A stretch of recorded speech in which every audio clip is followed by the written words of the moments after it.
নির্বাচনী বক্তৃতা, হারিয়ে যাওয়া জনাধার এবং যে কোনো প্রকারে অর্থনীতির 12টা বাজুক টিকে থাকার ক্ষমতায় একটা প্রচেষ্টা ছাড়া অন্য কিছু নয়। প্রথমত, এই বাজেট এক্সিকিউশন হবে এপ্রিল মাসে থেকে, যে অর্থবর্ষ শুরু হবে সেদিন থেকে। এখনই ইমপ্লিমেন্টেশনের বিষয় নেই। স্বাভাবিকভাবে নির্বাচনের বিধি চালু হয়ে গেলে অনগোয়িং স্কিম ছাড়া নতুন স্কিম চালু করা যায় না।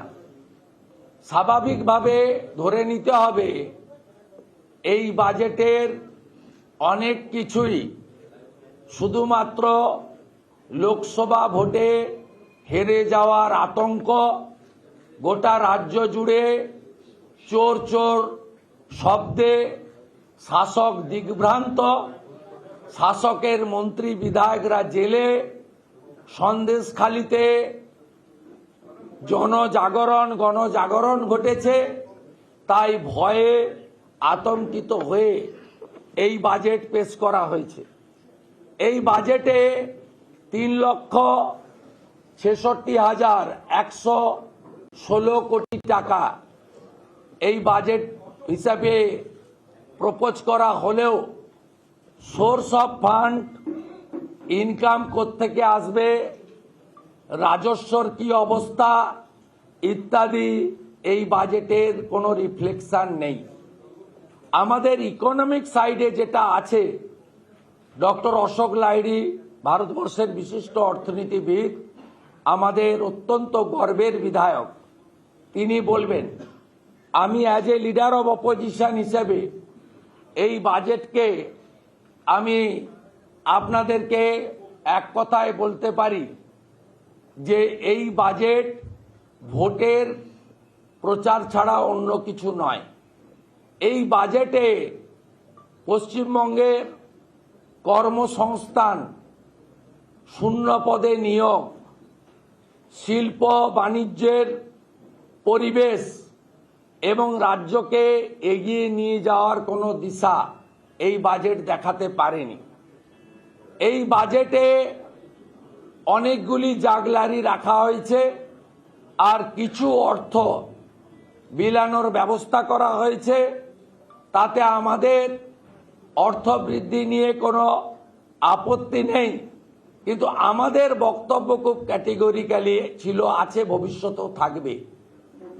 যেখানে আসামে মহিলাদের 2,500 টাকা করে দেওয়া হয়, যেখানে লাডলি বহিন প্রোগ্রামে 1,500-এর বদলে এখন 3,000 করে মধ্যপ্রদেশে পায়, এখানে 500 টাকার বদলে 1,000 টাকার প্রস্তাব রাখা হয়েছে। আমরা মনে করি এটা মহিলাদের ক্ষেত্রে তাদের সম্মান এবং মর্যাদা এবং নিডের ক্ষেত্রে প্রয়োজনের তুলনায় কিছুই নয়। এক্ষেত্রে এসসি এসটিদেরকে অপমান করা হয়েছে বলে আমি মনে করি। এসসি এসটি মহিলারা যখন প্রথম থেকে এই লক্ষ্মীর ভাণ্ডার নামক এই প্রোগ্রাম চালু করে এই রাজ্য সরকার, তখন বলা হয়েছিল সাধারণ ক্যাটাগরিতে যা পাবে এসসি এসটিরা ডবল পাবেন। আজকে এসসি এসটিদের 200 টাকা বৃদ্ধির প্রস্তাবের মধ্য দিয়ে আমি মনে করি এসসি এসটি মহিলাদের প্রতি এই সরকারের যে একটা নেগেটিভ অ্যাটিটিউড আছে সেটা প্রমাণিত হয়েছে। আমরা এখানে লক্ষ্য করলাম civic volunteer, village police, green পুলিশদের 1,000 টাকা বৃদ্ধি হয়েছে। 2012 সালে 5,000 গ্রাম পঞ্চায়েতে ভিলেজ পুলিশ নিয়োগ হয়। 2012 সাল থেকে 1 টাকাও বৃদ্ধি না করে আজকে 24 সালে ভোটের আগে 1,000 টাকা বৃদ্ধি করে তাদের কোন কাজে লাগবে সেটা প্রশ্নচিহ্নের সামনে থাকলো। সিভিক ভলেন্টিয়াররা যখন প্রথম কাজ শুরু করেন 2,500 টাকা দিয়ে, তাদের 9,000 টাকা দিয়ে পুলিশের সমান কাজ করানো হচ্ছে। কেউ কেউ অপকর্মও করছেন, তৃণমূলের হয়ে ভোট চুরিও করছেন, সেটাও আমরা দেখছি। তারপরেও বিজেপি মনে করে সম কাজে সম বেতন তাদের হওয়া উচিত এবং মিনিমাম তাদের 20,000 টাকা বেতন দেওয়া উচিত, যেহেতু তারা পুলিশের সমান কাজ করে, 12-14 ঘন্টা কাজ করে। আজকে সকালেই করণদিঘিতে একটি ট্রাকের ধাক্কায় একটা সিভিক ভলেন্টিয়ার্সের মর্মান্তিক ক্ষতি হয়েছে, আপনারা দেখেছেন। আমরা মনে করি 9,000 টাকায় মাত্র 1,000 টাকা বৃদ্ধি করে তাদেরকে সমকাজে সমবেতন বা তাদের প্রয়োজন থেকে সামান্য মাত্র ভোটের সময় এই 1 লক্ষের বেশি এই সিভিক ভলেন্টিয়ার্সকে মিসইউজ করার জন্য তারা হয়তো 1,000 টাকা একটা প্রতিশ্রুতি এই ভোটমুখী বাজেটে দিয়েছেন।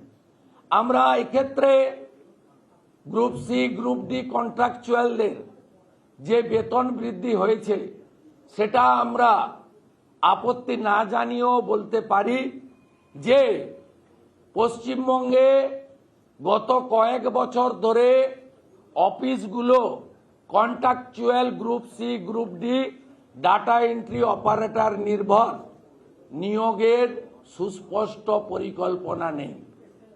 ইতিমধ্যে 39 কোটি কর্মদিবস তৈরি, 5 লক্ষ চাকরির প্রতিশ্রুতি এবং 1 লক্ষ ছেলে মেয়েকে সেই যুবশ্রীর নামে ঢপবাজি মিথ্যা কথা বলে বেকার ভাতা দেবেন, এই সমস্ত কথার মধ্য দিয়ে পশ্চিমবাংলার বেকার যুবক যুবতীদের দিশা দেখানোর চেষ্টা হয়নি।